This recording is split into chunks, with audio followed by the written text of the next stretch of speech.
السلام علیکم۔ چند نئی خبروں اور تجزیوں کے ساتھ جہانگیر کھٹک آپ کی خدمت میں حاضر ہے۔ ناظرین، آج جہاں نیو یارک میں اتوار کی رات اور جولائی کی 26 تاریخ، جبکہ پاکستان میں پیر کی صبح اور جولائی کی 27 تاریخ ہے۔ ناظرین، آج تھوڑا ذکر ہوگا امریکہ ایران جنگ میں وہ موڑ جہاں پر لگتا ہے کہ شاید صدر ٹرمپ کی آپشنز کم ہوتی چلی جا رہی ہیں۔ یہ کیوں ہو رہا ہے اور یہ جنگ کس جانب بڑھ رہی ہے؟ اور دوسرا ذکر کریں گے بھارتی بحری بیڑے کا، جس میں کہ بہت تیزی سے اضافہ ہو رہا ہے۔ ایک بہت انٹرسٹنگ خبر سامنے آئی ہے جس پہ کہ موازنہ کیا گیا ہے کہ کس طریقے سے بھارتی بحریہ کتنی تیزی سے اپنے ہاں جو جنگی جہاز ہیں ان کو ان کی تعداد میں اضافہ کر رہی ہے، جبکہ پاکستان اور کویت کے درمیان ہونے والے معاہدے کا بھی خبر ہر طرف موجود ہے۔ لیکن بڑا سوال یہ ہے کہ کیا یہ ایک دفاعی معاہدہ ہے یا تربیتی معاہدہ ہے؟ بات اس پر بھی ہوگی۔ لیکن آج کی باقی خبروں کی جانب بڑھنے سے پہلے سب سے پہلے ذکر آزاد کشمیر کا۔ وہ آزاد کشمیر جہاں پر کہ جب تک یہ ویڈیو آپ تک پہنچے گی ووٹنگ شروع ہو چکی ہوگی، اور آج شام 5 بجے تک میرپور ڈویژن میں جو ہے ووٹس کاسٹ کیے جائیں گے، اور ٹوٹل جو آزاد کشمیر کی اسمبلی کی سیٹس ہیں ان کی تعداد 53 ہے۔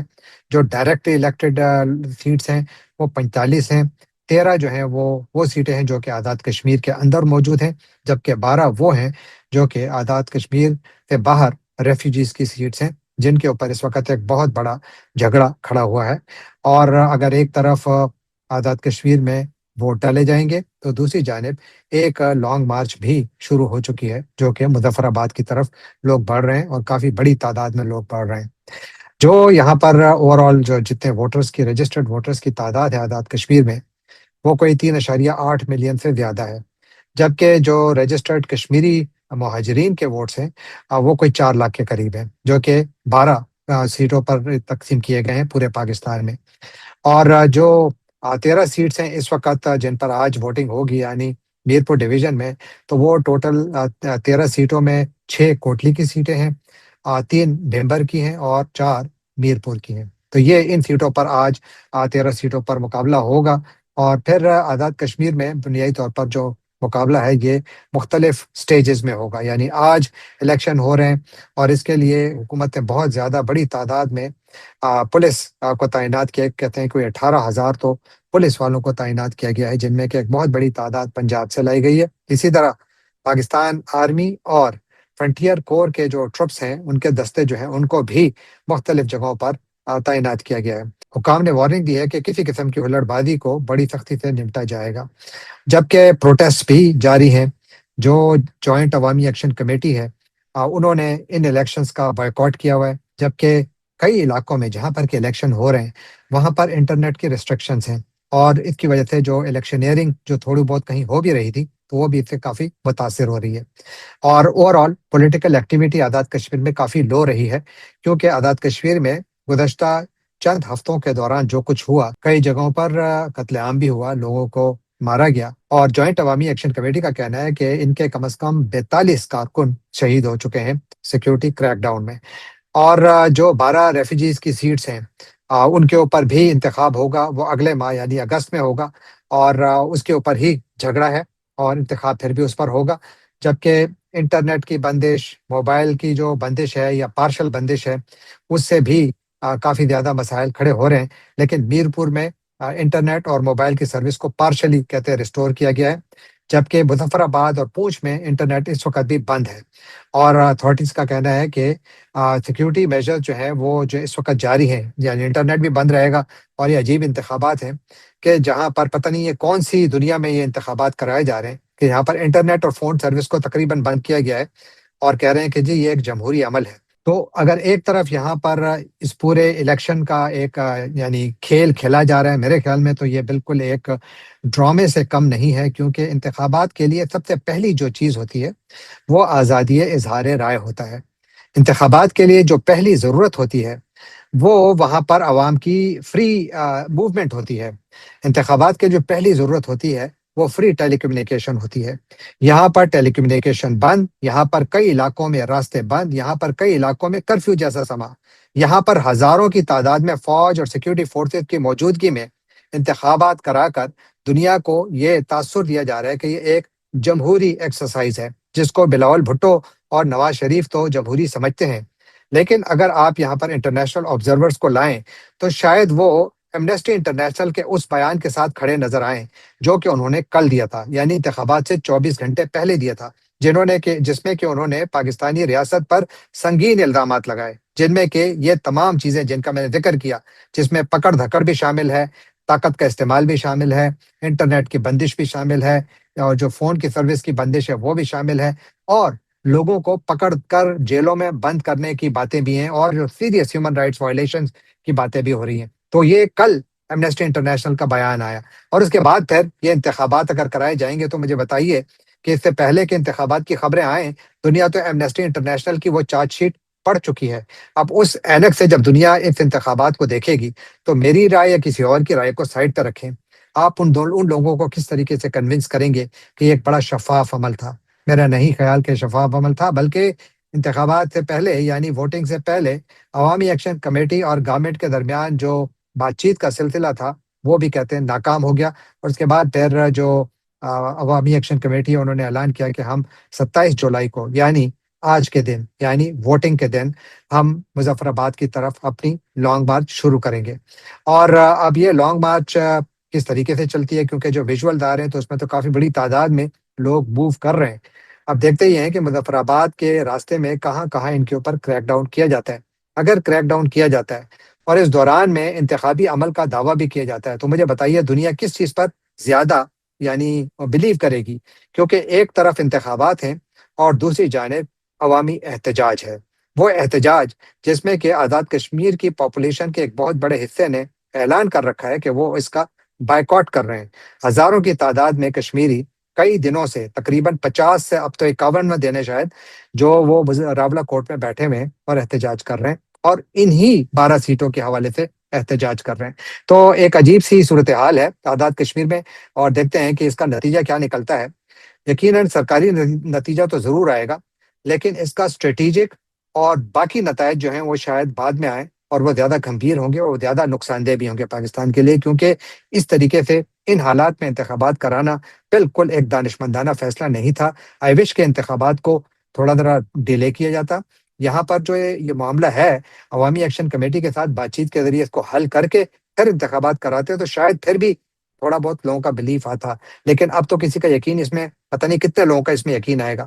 انہی کا آئے گا جو الیکٹ ہوں گے یا جن کو الیکٹ کیا جائے گا۔ یاد رکھیے کہ ضروری نہیں ہے کہ ان انتخابات میں الیکٹ کرنے والے ووٹرز ہی ہوں گے، بلکہ شاید ان انتخابات میں الیکٹ کرنے والے وہی لوگ ہوں گے، وہی قوتیں ہوں گی جنہوں نے کہ 2024 میں الیکشن چرایا تھا۔ دیکھتے ہیں، لیکن جہاں الیکشن چرانے یا حقیقتاً ایک شفاف الیکشن کرانے کے دعوے ہیں، تو دوسری جانب عمران خان کی بہن علیمہ خان اب باقاعدہ میدان عمل میں اتر چکی ہیں۔ وہ خیبر پختونخوا کے مختلف ڈسٹرکٹس کا دورہ کر رہی ہیں، اور وہاں پر ان کو زبردست عوامی پذیرائی مل رہی ہے، بہت اچھا ان کو ریسپشن مل رہا ہے۔ یہاں پر پاکستان تحریک انصاف کی سیاسی قوت مجھے زیادہ نظر نہیں آ رہی، بلکہ یہ عمران خان کے خاندان کی ایک کوشش ہے جو رنگ لا رہی ہے۔ ہاں یہ ضرور ہے کہ پی ٹی آئی اب اس کو تھوڑی بہت سپورٹ دے رہی ہے، لیکن مجھے پی ٹی آئی کی صوبائی قیادت پھر بھی زیادہ نظر نہیں آئی۔ آج ہری پور، ایبٹ آباد، بٹگرام، یہاں سے جو ویژولز آئے وہاں پر جو علیمہ خان ہے ان کو بہت زیادہ ان کا بڑا استقبال کیا گیا، ہزاروں کی تعداد میں لوگ سڑکوں پر نکل آئے، اور ہری پور میں جو عمر ایوب ہیں وہ بھی نظر آئے۔ علیمہ خان نے 3 بڑے مطالبات اپنی تقاریر میں رکھے۔ ایک، پہلا مطالبہ عمران خان کا ہسپتال میں علاج کرایا جائے۔ دوسرا، عمران خان کی قید تنہائی کو ختم کیا جائے، ان کی ملاقاتیں بحال کی جائیں اور ان کے تمام قانونی حقوق کو بحال کیا جائے۔ جبکہ تیسرا، وہ ججز جو کہ انصاف نہیں دے پا رہے ان کو چاہیے کہ وہ گھر چلے جائیں۔ اب علیمہ خان نے تو یہ کوشش شروع کی ہے، پاکستان تحریک انصاف کی قیادت، وہ قیادت جو کہ بنیادی طور پر اب صرف اور صرف واجبی قسم کی سیاست کر رہی ہے، زیادہ نظر نہیں آتے ہیں، چاہے وہ خیبر پختونخوا کے وزیر اعلیٰ ہوں سہیل آفریدی، یا جو سلمان اکرم راجہ یا بیرسٹر گوہر، ان میں سے جتنی بھی قیادت ہے آپ کو اس وقت یہ انتہائی غیر متحرک اور غیر مؤثر نظر آ رہی ہے۔ اگرچہ انہوں نے بھی اعلان کیا کہ جی ہم جلسہ کریں گے، اور جلسہ پہلے انہوں نے کہا کہ ہم عمران خان اسٹیڈیم پشاور میں کریں گے، پھر انہوں نے کہا کہ رنگ روڈ کے قریب کریں گے۔ دیکھتے ہیں کہ اس جلسے سے یہ کیا حاصل کر پائیں گے، کیونکہ خیبر پختونخوا میں بڑے جلسے کرنا میرا نہیں خیال کہ کوئی بہت بڑا کمال ہوگا۔ اصل امتحان وہ ہوگا کہ یہ جائیں اور جا کر پاکستان بھر میں ایک زیادہ پرامن سیاسی جدوجہد کا آغاز کریں جس میں کہ پوری پی ٹی آئی کی قیادت نظر آئے، صرف ایک صوبے کی قیادت نظر نہ آئے، تبھی بات بنے گی۔ لیکن علیمہ خان نے کوشش شروع کی ہے، دیکھتے ہیں اس کا کیا نتیجہ نکلتا ہے۔ اب تھوڑا ذکر امریکہ اور ایران کے درمیان جنگ کا۔ دیکھیے، امریکہ نے اچانک جنگ تقریباً یعنی حملے بند کر دیے جمعے کے دن، اور کوئی وجہ نہیں بتائی تھی۔ اور اس کے بعد پھر امریکی میڈیا میں ایک خبر بہت زیادہ فلیش ہونے لگی، اور وہ یہ تھی کہ جی جمعے کے دن جب امریکہ نے بنیادی طور پر حملے روک دیے، تو وہ واشنگٹن میں ایک وائٹ ہاؤس میں ایک بہت اہم بیٹھک ہوئی، جہاں پر کہ امریکی فوجی کمان اور سیاسی قیادت بیٹھے، پر جوڑ کر بیٹھے، اور ایران جنگ کے مستقبل کے حوالے سے بات ہوئی۔ اور وہاں پر دو چوائسیز تھیں۔ ایک بڑی چوائس یہ تھی کہ جنگ کو جاری رکھا جائے، بلکہ ایران کے خلاف ایک بہت بھرپور بامبنگ کیمپین شروع کی جائے۔ خیال یہ تھا کہ اس کیمپین کو 2 ہفتے تک جاری رکھا جائے، اور ان 2 ہفتوں میں ایران کو اس حد تک نقصان پہنچایا جائے کہ ایران اس بات پر مجبور ہو کہ امریکہ کے ساتھ بیٹھ کر کوئی معاہدہ طے کرے، تاکہ یہ معاملہ آگے بڑھے۔ اور دوسری چوائس یہ تھی کہ فی الحال سب کچھ کو روک دیں۔ جو دوسری چوائس تھی اس کے بارے میں کہا جا رہا ہے کہ جو سینٹرل کمانڈ کے سربراہ ہیں ایڈمرل بریڈ کوپر، انہوں نے جو امریکی قیادت ہے ان کو بتایا کہ دیکھیے، ہم جنگ سے پیچھے نہیں ہٹ رہے، ہم بالکل حملوں کے لیے بھی تیار ہیں، اور وہ جو کہتے ہیں نا لاک اینڈ لوڈڈ، یعنی ہم بالکل ہر لحاظ سے تیار ہیں۔ لیکن ایک چیز یاد رکھ لی کہ اگر آپ نے دوبارہ کیمپین شروع کی تو ہمارے پاس جو ہماری انٹرسیپٹرز کی انوینٹریز ہیں، یعنی پیٹریوٹ اور تھاٹ دوسرے میزائل جو ہیں سسٹم جو ہیں جو بیسیکلی ایئر ڈیفنس سسٹمز ہیں، ان کے جو انٹرسیپٹر میزائلز ہیں ان کی تعداد کافی کم ہے۔ امریکہ ابھی تک تقریباً 1500 کے قریب استعمال کر چکا ہے، اور کہا جا رہا ہے کہ ان کے پاس اب جو انوینٹری رہ گئی وہ کافی کم ہے۔ تو ایڈمرل کوپر کا یہ خیال تھا کہ اگر جنگ کو دوبارہ شروع کیا گیا، جو وہ کہتے ہیں کہ ہونی چاہیے، تاکہ جلد از جلد اس کو کسی انجام تک پہنچایا بھی جا سکے، لیکن اس میں ذہن میں رکھیے کہ امریکہ کی جو انوینٹریز ہیں وہ خطرناک حد تک جو ہے نیچے چلی جائیں گی۔ اور پھر جب انہوں نے یہ وارننگ دی تو اس کے بعد پھر ٹرمپ نے اعلان کیا کہ ٹھیک ہے، ہم فی الحال کوئی حملہ نہیں کر رہے۔ اور اب ایکسیوز نے آج یہ رپورٹ کیا ہے کہ جو ایڈمرل کوپر ہیں انہوں نے اس حد تک کہا کہ ویسے بھی مزید حملوں کی ضرورت نہیں ہے، کیونکہ آپ نے ہرمز کے علاقے میں امریکہ اتنے زیادہ حملے کر چکا ہے، وہاں پر ایرانی فوج کو ہم جتنا نقصان پہنچانا چاہتے تھے وہ پہنچا چکے ہیں۔ اس کے بعد آپ جتنے بھی حملے کریں گے وہ غیر مؤثر ہیں، یعنی ان کا ایران پر کوئی اثر نہیں ہونے والا۔ اب اس سے دو مطلب لیے جا سکتے ہیں۔ ایک یہ کہ جو حملے ابھی تک ہوئے ہیں ان میں یقیناً ایران کا نقصان تو ہوا ہے، لیکن کیا ایران کی جہازوں پر حملوں کی اہلیت ختم ہوئی؟ تو وہ تو ختم نہیں ہوئی۔ اور دوسرا یہ کہ واقعی ہم نے اتنا نقصان پہنچا دیا کہ اب ایران اس قابل نہیں رہا کہ یہاں پر کسی کو نقصان پہنچائے۔ یہ دو مختلف رائے ہیں۔ تو وہاں پر ایک لمبی چوڑی بحث ہوئی، اور اس کے بعد پھر اطلاعات یہ ہیں، کم از کم ایکسیوز جو کہ امریکہ کی ایک بڑی مستند ویب سائٹ ہے، نیوز ویب سائٹ ہے، اس کا کہنا ہے کہ انہوں نے ٹرمپ کو روکا کہ آپ مزید جنگ نہ کریں، کیونکہ مزید بمباری کا کچھ فائدہ نہیں ہے، اور اب نئے اہداف سامنے لائے جائیں گے۔ واشنگٹن میں ہر قسم کی خبریں اس وقت گردش میں ہیں۔ کچھ خبریں یہ ہیں کہ جناب بامبنگ کیمپین کی لمٹس ہیں، اور وہ لمٹس ہم کراس کر چکے ہیں، یعنی بامبنگ کے ذریعے آپ کسی ملک کو جتنا نقصان پہنچا سکتے ہیں وہ پہنچایا جا چکا ہے، اس سے آگے اور کچھ نہیں ہو سکتا۔ اب دوسرا راستہ یہ رہ گیا ہے کہ آپ کو وہاں پر فوج اتارنی پڑے گی۔ ٹرمپ نہیں چاہتے کہ وہاں پر فوج بھیجیں، لیکن کچھ ذرائع یہ کہہ رہے ہیں کہ جی شاید چابہار یا بندر عباس، یہ وہ دو علاقے ہیں، یا ایک اور تیسرا چھوٹا شہر بھی بتایا جا رہا ہے کہ جس پر عارضی طور پر امریکی قبضہ کر کے ایران پر دباؤ ڈالا جائے۔ یہ بھی ایک بات گردش میں ہے۔ لیکن صدر ٹرمپ اس وقت جنگ میں بنیادی طور پر پھنس چکے ہیں، اسی لیے یہاں پر اب بڑی کامنٹری یہ ہو رہی ہے کیا صدر ٹرمپ کے پاس آپشنز ختم ہوتی چلی جا رہی ہیں، کیونکہ ان کے پاس اس وقت جو ایک آپشن تھی کہ جنگ کو بڑھایا جائے، تو وہ تو اپنی فوج نے ان کو منع کر دیا کہ فی الحال نہ بڑھائیں، کیونکہ ہمارے پاس جو جنگ کو اب مزید جاری رکھنے کے لیے جو ذرائع ہیں، ویسے امریکی فوج کے پاس ذرائع تو بہت زیادہ ہیں، لیکن جو سب سے افیکٹو انٹرسیپٹرز ہیں ان کی انوینٹری کم ہے، تو یہ ایک بڑی وجہ ہے۔ دوسرا یہ ہے کہ جو صدر ٹرمپ کے پاس دوسرا راستہ جو بتایا جا رہا ہے وہ ہے کہ ان کے پاس کوئی ایگزٹ ہو، لیکن یہ جنگ اس طریقے سے شروع کی گئی کہ اس میں ایگزٹ پلان کوئی تھا ہی نہیں۔ یعنی یہاں پر شروع سے یہ بات سوال اٹھایا جا رہا تھا کہ جی آپ نے جنگ تو شروع کر دی، لیکن اس جنگ کو آپ کن ٹرمز پر ختم کریں گے؟ تو پہلے تو تھا کہ رجیم چینج، نہیں ہوا۔ پھر تھا کہ ہم ایران کا ایٹمی پروگرام ختم کر دیں گے، نہیں ہوا۔ پھر کہا گیا کہ ہم اپنے ہرمز کو آزاد کریں گے، نہیں ہوا۔ تو اہداف حاصل نہیں ہوئے، لیکن بیچ میں امریکہ کا جو over all air defence system ہے اس کو اچھا خاصا، میں یہ کہوں گا کہ یعنی جھٹکا لگا ہے، اور اسی لیے اب حکومت محتاط ہے، اور اسی لیے شاید ایران بھی زیادہ کمبیٹو ہے۔ آپ دیکھیے ایران کی جانب سے جس قسم کے بیانات آ رہے ہیں، تو ان کو بھی اب اس بات کا پتہ ہے کہ شاید اس جنگ میں وہ بھی زبردست نقصان اٹھا رہے ہیں، لیکن شاید ان کے پاس جو ان کے میزائلز کی انوینٹری ہے، وہ کہتے ہیں کہ انہوں نے اپنے میزائل ایک جگہ نہیں رکھے ہوئے بلکہ انہوں نے پورے ایران میں پھیلائے ہوئے ہیں۔ لہذا اگر ایک ذخیرے کو نقصان پہنچایا جاتا ہے تو وہ 5 اور کھول دیتے ہیں، تو اس کی وجہ سے ان کی جو جنگ ہے وہ جاری ہے۔ اور اسی طرح جنگ کے لیے جو سپورٹ ہے امریکیوں میں، وہ مسلسل کم ہو رہی ہے۔ اس وقت صرف 29% لوگ جو ہے وہ اس جنگ کے حق میں ہیں، 29%۔ اب اس کی وجہ سے ٹرمپ کے پاس 3 آپشنز ہیں۔ تو ایک، ملٹری اسکلیشن یعنی بامبنگ کیمپین۔ امریکہ فی الحال اس کے لیے تیار نہیں ہے۔ میرا خیال ہے کہ ویسے تو کسی بھی وقت شروع کر سکتا ہے، ایسا نہیں کہ امریکہ یعنی ملیٹریلی بالکل تیار نہیں ہے، لیکن اسٹریٹجیکلی شاید یہ آپشن فی الحال استعمال نہیں کی جا رہی، لیکن یہ استعمال کی جائے گی، اس کا امکان مجھے بہت زیادہ نظر آ رہا ہے۔ آپشن 2، اکنامک پریشر، ایران کے اوپر مزید سینکشنز لگائی جائیں۔ یاد رکھیے کہ 2018 کے بعد سے لے کر اب تک امریکہ ایران پر بے تحاشا سینکشنز لگا چکا ہے، لیکن 8 سال تک ایران کی اکانومی چلتی رہی، باوجود اس کے کہ تقریباً دیوالیہ ہے لیکن چلتی رہی۔ تو اگر مزید سینکشنز لگائی جائیں تو کیا کام کرے گی یہ بھی ایک بہت بڑا چیلنج ہے۔ اور تیسری آپشن یہ کہ وہ خود ہی اعلان کر دیں کہ ہم نے یہ جنگ جیت لی اور گھر چلے جائیں۔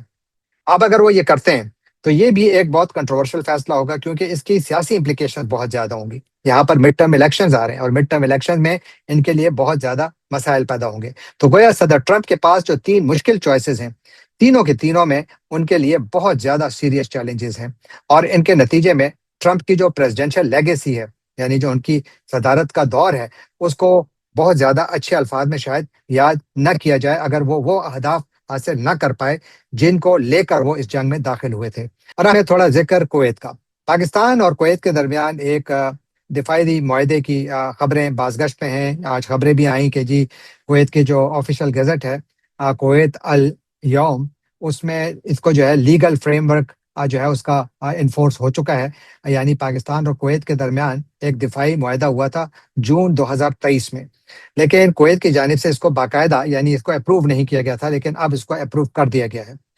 جب یہ خبر آئی تو دنیا بھر میں مختلف لوگ اس کو مختلف طریقے سے انٹرپریٹ کر رہے تھے۔ اب جب یہ معاہدہ بیسیکلی کم از کم کویت کی جانب سے نافذ العمل ہے، پاکستان کی جانب سے باقاعدہ ابھی تک کوئی اعلان نہیں ہوا کہ اس کا کیا مطلب ہے، لیکن جو اس کے خال سامنے آئے ہیں تو بہت سارے لوگ اس کو شروع میں کمپیئر کر رہے تھے کہ پاکستان نے کویت کے ساتھ بھی بالکل ویسا ہی معاہدہ کیا ہے جیسا کہ اس نے سعودی عرب کے ساتھ کیا تھا، لیکن جو کویت کے ساتھ معاہدہ ہوا ہے تو اس کے خال میں جو امپورٹنٹ چیز ہے وہ یہ ہے کہ یہ بالکل مختلف ہے۔ یعنی یہ کوئی ایسا معاہدہ نہیں ہے کہ جس میں پاکستان کویت کو اپنا کوئی ڈیفنس امبریلا فراہم کر رہا ہے یا ان کی حفاظت کی ذمہ داری لے رہے ہیں، بلکہ یہ بنیادی طور پر ایک میرا خیال ہے کہ اہم معاہدہ ہے جس میں کہ کیپیسٹی بلڈنگ ہے۔ بیسیکلی کویتی فورسز کے ساتھ کلیکٹیو کام کیا جائے گا، انفارمیشن شیئر کی جائے گی، انٹیلیجنس شیئر کی جائے گی، ٹریننگ کے حوالے سے، جوائنٹ ایکسرسائزز کے حوالے سے، اوور آل مختلف طریقوں سے لاجسٹکس میں ایک دوسرے کو سپورٹ کرنے کے حوالے سے جو ہے کوآپریشن بڑھے گی۔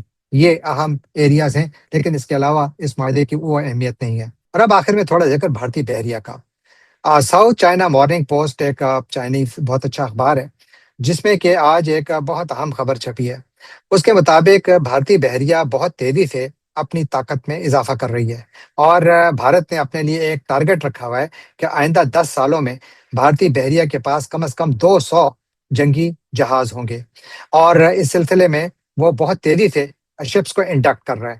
بھارتی بحریہ اپنی مقامی طور پر جو شپس ہیں ان کو بھی بہت تیزی سے بنا رہے ہیں۔ کہتے ہیں کہ تقریباً ہر 6 ویکس میں بھارت کی نیوی میں کسی نہ قسم کی کوئی نئی انڈکشن ہوتی ہے۔ اس مہینے بھارت نے اپنے بحری بیڑے میں 2 اہم انڈکشنز کی، ایک INS مہندرا گری اور دوسرا INS ملوان، جو کہ بنیادی طور پر ایک سب میرین ہنٹر ہے۔ یہ دونوں بحری جہاز جو ہیں یہ بھارت کے اندر مقامی طور پر تیار کیے گئے۔ تو بھارت دنیا کو یہ دکھا رہا ہے کہ نہ صرف یہ کہ ہم اپنی بحری قوت میں اضافہ کر رہے ہیں، بلکہ ہم انڈیجنائزیشن بھی کر رہے ہیں، یعنی مقامی طور پر جہازوں کو تیار کر رہے ہیں۔ اس وقت بھارتی نیوی کے پاس کوئی تقریباً 150 جنگی ایسٹس ہیں، جنگی جہاز ہیں، جن میں 135 لڑاکا بحری جہاز ہیں، جن میں فریگیٹس، ڈسٹرائرز اور سب میرینز شامل ہیں، اور 50 مزید اس وقت انڈر کنسٹرکشن ہے بھارت کے اندر۔ چائنیز میڈیا کا یہ کہنا ہے کہ بھارت کی جانب سے اتنے بڑے پیمانے پر اپنی بحری قوت میں اضافے کا مقصد 2 نیویز کا مقابلہ کرنا ہے، ایک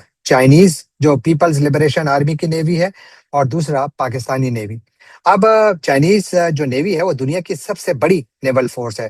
چائنا کے پاس یعنی چائنا کی نیوی کے پاس اس وقت کوئی 370 سے 440 شپس ہیں، 370 سے 440، جبکہ centre for strategic and international studies کے مطابق جنوری 2026 تک چین کے پاس 234 ایسے بحری لڑاکا جہاز تھے جو کہ بالکل بیٹل ریڈی تھے، اور چین بھی اپنی جو بحری قوت ہے اس میں بہت تیزی سے اضافہ کر رہا ہے۔ یعنی 2025 میں چین نے اپنی نیوی میں 18 نئے شپس شامل کیے، ان میں کم از کم ایک aircraft carrier, 7 type 52D destroyers اور 2 ٹائپ 54AG فریگیٹس، جبکہ ایک ٹائپ 54B اسٹیلتھ فریگیٹ شامل ہیں۔ یہ وہ ہیں جو کہ چین نے حالیہ مہینوں میں شامل کیے ہیں۔ تو چین بھی اپنی قوت میں اور بحری قوت میں بہت بڑا اضافہ کر رہا ہے۔ اب تھوڑا ذکر پاکستان کا۔ پاکستان کے بارے میں بھی کہا جا رہا ہے کہ پاکستان کے جو نیول فلیٹ ہے اس میں اوور آل تقریباً جو اس کے پاس نیول ایسٹس ہیں وہ کوئی 109 سے 114 شپس بتائے جاتے ہیں، جن میں کہ بڑے شپس اور سپیڈ بوٹس سب ملا کر، اور ان میں کوئی 9 سے 16 سب میرینز ہیں، کیونکہ اگر آپ مختلف سورسز کو دیکھیں کچھ انڈکٹ ہو رہے ہیں، کچھ انڈکٹ ہو چکے ہیں، اور ساتھ ہی پاکستان بھی چین کی مدد سے بہت تیزی سے اپنی نیوی میں اضافہ کر رہا ہے۔ انگور کلاس کی سب میرین ابھی حالیہ دنوں میں پاکستان نے کمیشن کی، اور 7 نئی اور بھی بنائی جا رہی ہیں، جن میں سے کم از کم 4 پاکستان کے اندر کراچی میں تیار کی جائیں گی، جبکہ پاکستان فریگیٹس اور دوسرے جو جنگی جہاز ہیں وہ چین کی مدد سے بنا رہا ہے۔ تو یوں اس وقت جو انڈین اوشن ہے یہاں پر مجھے لگتا ہے کہ ایک ہتھیاروں کی ریس شروع ہو چکی ہے، اور اس میں بھارت بہت تیزی سے اس میں کام کر رہا ہے، بڑی تیزی سے وہ اپنے ہاں جہاز تیار کر رہا ہے۔ پاکستان اپنے ہاں بھی انڈیجنائزیشن کی کوشش کر رہا ہے، کچھ یہاں پر پاکستان میں بھی سب میرینز اور جہاز تیار ہو رہے ہیں، لیکن زیادہ پاکستان کا جو انحصار ہے وہ اس وقت چین پر ہے، جبکہ چین خود بہت تیزی سے اپنی نیوی کو مزید مضبوط کر رہا ہے۔ اب اس پورے خطے میں یہ جو صورتحال بن رہی ہے، یہ بھی یقین مانیے کہ یہ شاید جنگ سے زیادہ اسٹریٹجک بیلنس کے لیے ہے، تاکہ یہاں پر طاقت کا توازن ایک ملک کے حق میں رہے۔ بھارت چاہتا ہے اس کے حق میں رہے، چین چاہتا ہے اس کے حق میں رہے، اور پاکستان چاہتا ہے کہ وہ بھارت کی اس طاقت سے زیادہ اچھے طریقے سے نبرد آزما ہو کر محفوظ رہے۔ یہ وہ بڑے سوالات ہیں جو کہ ان ممالک کے سامنے ہیں اس وقت۔ اس موضوع پر بات ہوتی رہے گی، لیکن جانے سے پہلے آپ سے ایک مرتبہ درخواست کہ اگر آپ نے ابھی تک اس چینل کو سبسکرائب نہیں کیا تو اس کو سبسکرائب کیجیے، لائک کیجیے، شیئر کیجیے، کامنٹ کیجیے، اور بیل آئیکن کو کلک کرنا نہ بھولیے گا۔ آپ کا بہت بہت شکریہ۔